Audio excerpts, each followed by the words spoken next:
Hello welcome you all here. तो हमने अभी तक कॉमेट्स पढ़ लिए थे, कॉमेट्स को कंप्लीट कर लिए थे। आज हम लोग स्टार्ट करेंगे स्टार्स के बारे में। तो स्टार्स के बारे में हम थोड़ा सा इंट्रोडक्शन पहले भी ले लिए हैं, पहले भी हम लोग सीख लिए हैं, पहली फर्स्ट क्लास में भी ज्योग्राफी का। ठीक है। तो वो क्या है? वो हेवनली बॉडीज है जो कि हॉट बर्निंग गैसेस से बने हुए हैं। जिस हॉट बर्निंग गैसेस के कारण वो हमेशा जलते रहते हैं और उनका अपना खुद का लाइट है। ठीक है। तो क्या मून का भी खुद का लाइट है? क्या मून का भी खुद का लाइट है? तो आंसर है no. It reflect this light of the sun. वो सन का लाइट से वो जलता है, बट स्टार्स का खुद अपना लाइट है। स्टार्स अगर हम देखें तो वो अपना पोजीशन के हिसाब से फिक्स रहते हैं और they are in rapid motion, but they are at such great distance that relative in वो इतने दूर दूर रहते हैं कि वो लोग मोशन में तो रहते हैं, बहुत स्पीड तेजी मोशन में रहते हैं, बट वो इतने दूर हैं हमसे कि हमको वो चीज़ पता नहीं चल पाएगा कि वो लोग अपना मोशन चेंज किया, अपना पोजीशन को चेंज किए हैं। नासा के हिसाब से, ठीक है, नासा के हिसाब से क्या है पहले बाद में देखेंगे। तो सबसे नियरेस्ट स्टार कौन सा है दोस्तों? अपना सबसे नियरेस्ट स्टार कौन है? सबसे नियरेस्ट स्टार है अपना सन। तो नासा के हिसाब से जो नेक्स्ट नियरेस्ट स्टार है अर्थ का, वो है प्रॉक्सिमा सेंचुरी। उसका डिस्टेंस कितना है? 4.24 लाइट ईयर्स अवे। तो पोल स्टार एक है, ठीक है, जिसको पोलारिस कहा गया है। Sirius, Vega, Capella, alpha Centauri, beta Centauri, Proxima Centauri, Spica, Regulus, Pleiades, Aldebaran, Arcturus, Betelgeuse and of course sun. ये सब कुछ कुछ इंपॉर्टेंट नाम्स हैं जो कि हम पृथ्वी में रह करके हम लोग उनको पढ़ सकते हैं। जैसे Sirius, Vega, Capella, alpha beta, ये तो याद रहेगा आपको। Alpha beta, Alpha Centauri, beta Centauri, Proxima Centauri. ठीक है। तो ये सब कुछ कुछ स्टार्स है। स्टार्स के बारे में हम फैक्ट देखें तो billions and billions of stars है स्काई में, बट अबाउट 2000 स्टार्स खाली हमको नेकेड आई में दिखता है। और वो भी अगर क्लियर मूनलेस नाइट हो, जहाँ पे मून नहीं हो, मून का रोशनी नहीं हो, और स्काईज बादल जो है, क्लाउड्स जो है वो नहीं हो, तो क्लियर नाइट में हमको लगभग 2000 स्टार से दिख पाता है। Billions and billions of star है। 10 to the power 22 स्टार्स है कहा गया है यूनिवर्स में। अगर हम देखें तो 8000 स्टार्स जो है वो अर्थ से हम देख सकते हैं नेकेड आई में।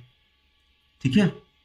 उसमें से 4000 जो स्टार्स है वो नॉर्दर्न हेमिस्फीयर में दिख सकता है, एंड 4000 स्टार्स जो है वो साउदर्न हेमिस्फीयर में।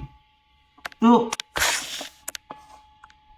इन either hemisphere only 2000 stars are visible at any given time. तो कोई भी गिवन टाइम में अगर हम देखें, तो कोई भी एक टाइम में अगर हम देखें तो लगभग हमको 2000 स्टार ही दिखता है।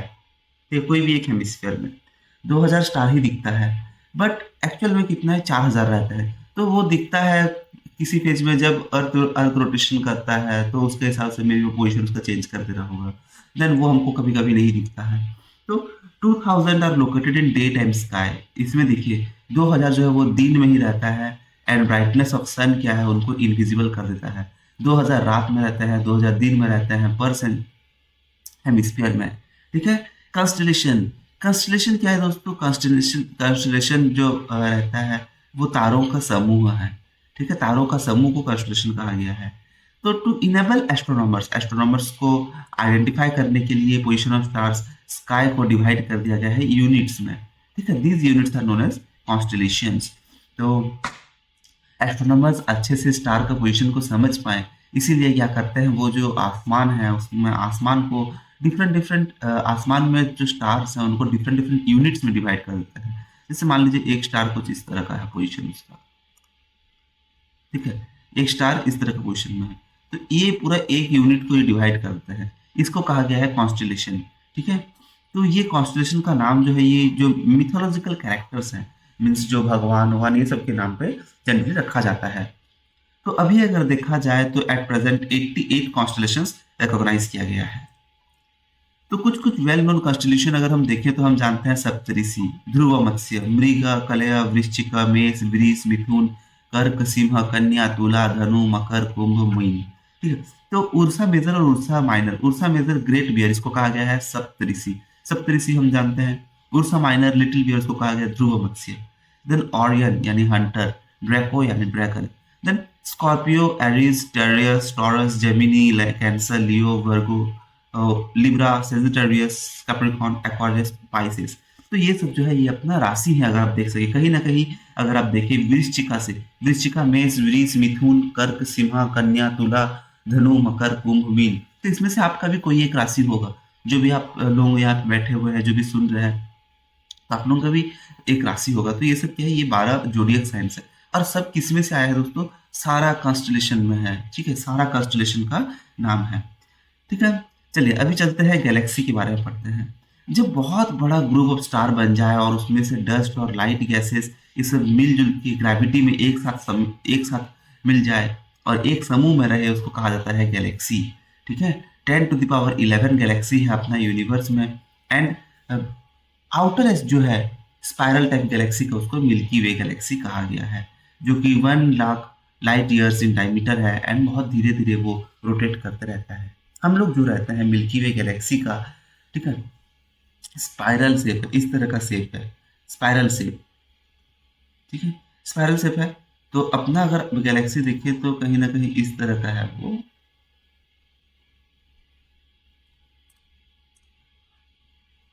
ठीक है, तो ये गैलेक्सी में हम लोग रहते हैं, तो वो भी हम लोग एक आउटर एज में रहते हैं। हम लोग का जो गैलेक्सी है उसको मिल्की वे गैलेक्सी कहा गया है। ठीक है, तो उसका शेप क्या है दोस्तों, शेप स्पाइरल शेप है और 1 लाख लाइट ईयर्स वो चौड़ा है और 10,000 लाइट ईयर्स ठीक है सेंटर में।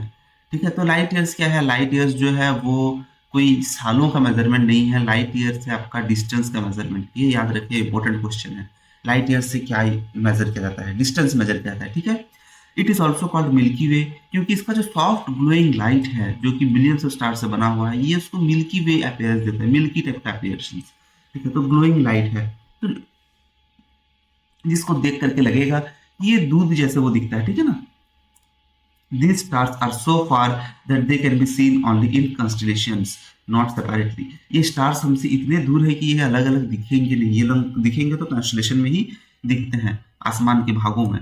ठीक है, गैलीलियो डिस्कवर करते हैं कि ये जो लाइट का बैंड है, जो कि काउंटलेस इंडिविजुअल स्टार्स हैं, which a naked eye can not see.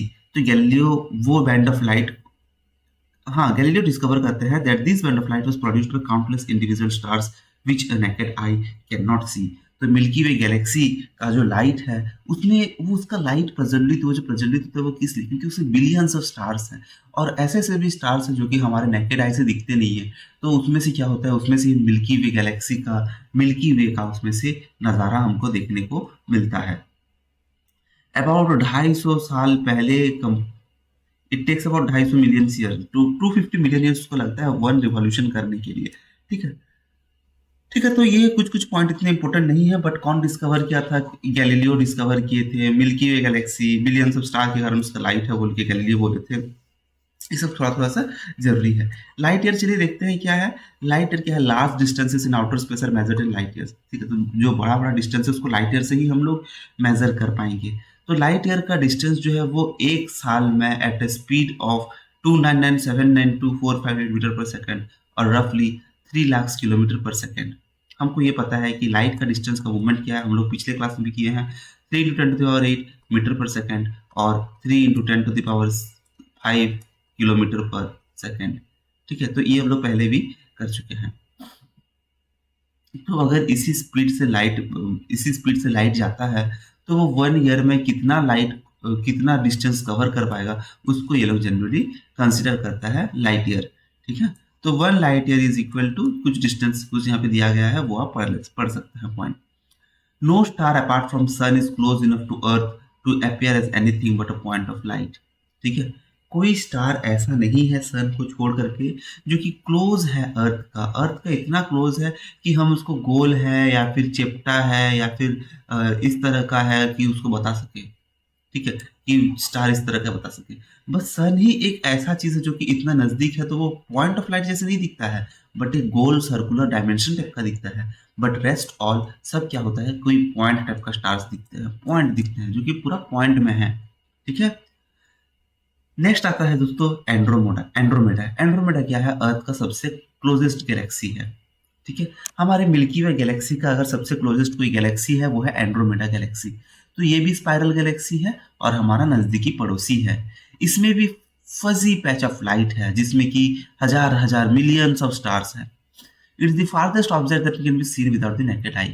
तो अगर एंड्रोमेडा गैलेक्सी देखें, अगर नेकेड आई खाली आंख से देखें तो यही एक ऐसा चीज है जो कि सबसे डिस्टेंस में है। ठीक है, क्या स्टार सबसे डिस्टेंस में है? नहीं, क्योंकि वो स्टार तो अपना मिल्की वे गैलेक्सी का पार्ट है।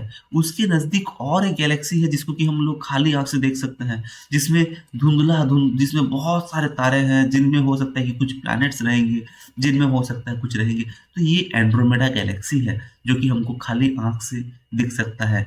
मिल्की वे गैलेक्सी के साथ क्या होता है, ये ग्रुप ऑफ गैलेक्सीज को कहा जाता है लोकल ग्रुप। ठीक है, और ये जो क्लस्टर है उसको कहा गया है वर्गो क्लस्टर और वर्गो ग्रुप्स। स्टार की तरह galaxies are grouped into clusters. ठीक है, जैसे तारे जैसे बहुत सारे झुंड में वो लोग क्लस्टर बन के रहे हैं, एक साथ तारे बन के रहते हैं, कॉन्स्टलेशंस। तो कुछ तारे मिलकर के क्या होता है, कॉन्स्टलेशन बनते हैं। ठीक है, कुछ कॉन्स्टलेशन बन के स्टार्स का एक क्लस्टर बनते हैं। ठीक है, क्लस्टर स्टार्स का झुंड बनते हैं। उसी प्रकार एक गैलेक्सी, दो गैलेक्सी, तीन गैलेक्सी, ऐसी नजदीकी नजदीकी जो गैलेक्सी है ये सब मिलकर के क्लस्टर्स बनते हैं।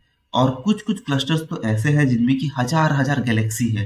ठीक है, अबाउट 30 गैलेक्सीज जो है वो मिल्की वे एंड एंड्रोमेडा के साथ मिल करके अपना लोकल ग्रुप को कहा जाता है, अपना लोकल ग्रुप एक बनाते हैं जिसको कहा गया है वर्गो clusters. Clusters may group together into upper clusters. Super clusters are also randomly spread throughout the universe. ठीक है, तो जहाँ बहुत ज्यादा बड़े बड़े क्लस्टर्स बन जाते हैं उनको सुपर क्लस्टर्स भी कहा गया है। चलिए देखते हैं अपना लास्ट टॉपिक जो कि है नेबुला। ठीक है, तो नेबुला हम पहले पढ़े हैं, ये क्या है दोस्तों, ये डस्ट है जनरली।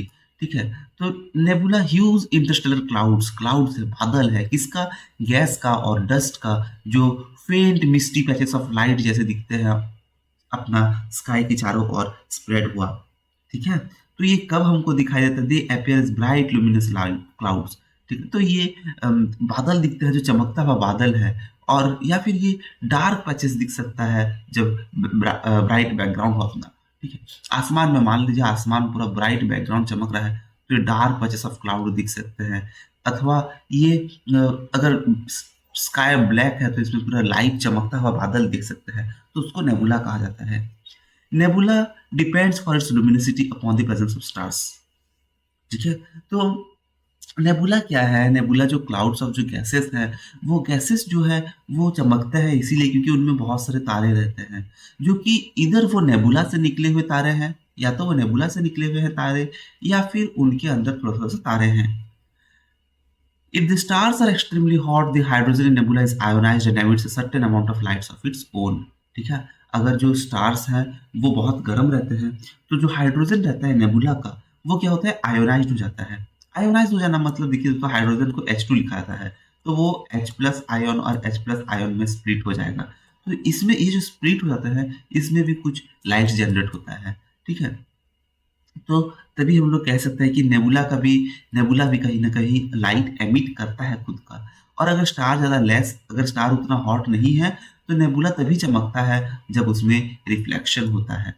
ठीक है, रिफ्लेक्शन के कारण if there are no suitable stars, the nebula does not shine and remains dark and can be detected only because it blots out the light of the stars beyond. तो अगर nebula में कोई भी तारे नहीं हैं तो वो चमकता नहीं है बिल्कुल, और वो हमेशा डार्क रहता है। बट उसको डिटेक्ट हम लोग तभी कर सकते हैं जब हम लोग आसमान में देखें और उसके पीछे जो भी तारा है उसके पीछे, उसके अंदर नहीं, उसके पीछे जो भी तारा है वो चमकता रहे। तो ये क्या करता है, उसको थोड़ा सा धुंधला कर देता है, उसको ब्लर कर देता है नेबुला। ठीक है, तो एग्जामिनेशन पॉइंट ऑफ व्यू के लिए नेबुला भी थोड़ा सा इंपॉर्टेंट रहेगा। कहाँ से कि ये किससे बना हुआ है, क्या उसका खुद का लाइट है, तो इसमें स्टार्स रहते हैं नहीं रहते हैं, स्टार्स नहीं रहते तो कैसे चमकता है, ये सब चीज थोड़ा इंपॉर्टेंट रह सकता है। चलिए दोस्तों, आज के लिए इतना ही, मिलते हैं हम लोग फिर से नेक्स्ट वीडियो में कुछ नया लेकर के।